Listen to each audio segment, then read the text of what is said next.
অম্বরীশের পাশে দাঁড়িয়ে আসল কালপিটের নাম ফাঁস করল উমা। হ্যাঁ বন্ধুরা, এই খবরটি বিস্তারিত জানতে হলে এই ভিডিওটিতে একটি লাইক করে পুরোপুরি দেখুন।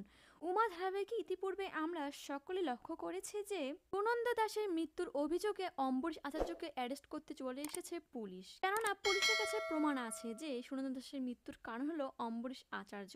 কিন্তু উমা তো জানে যে অম্বরীশ তার বাবাকে মেরে ফেলেনি। এদিকে অম্বরীশ অনেকে সব কথা জানিয়ে দিয়েছে, কেননা উনি জানতে চেয়েছে এবং বাইরে থেকে উমা সব কথাই শুনে ফেলে। আর সব কথাবার্তা শুনে উমার মনে হয় যে অম্বরীশ তার বাবার মৃত্যুর কারণ নয়। কিন্তু সে অনির সাথে কথা বলার রেকর্ডটা পুলিশের হাতে কিভাবে পড়লো?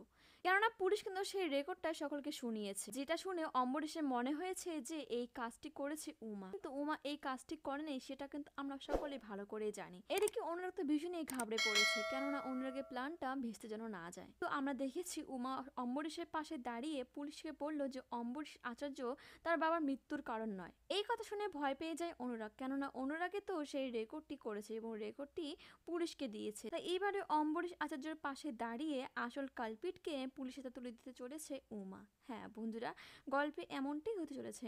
তাই এই সিন দেখতে হলে আপনাদের চোখ থাকবে জি বাংলা পর্দায় ঠিক সন্ধ্যে 7টায়। আর এই সমস্ত খবর সবার আগে পেতে হলে অবশ্যই আমার চ্যানেলটিকে সাবস্ক্রাইব করে পাশে থাকা বেল আইকনটি টিপে অলে ক্লিক করুন।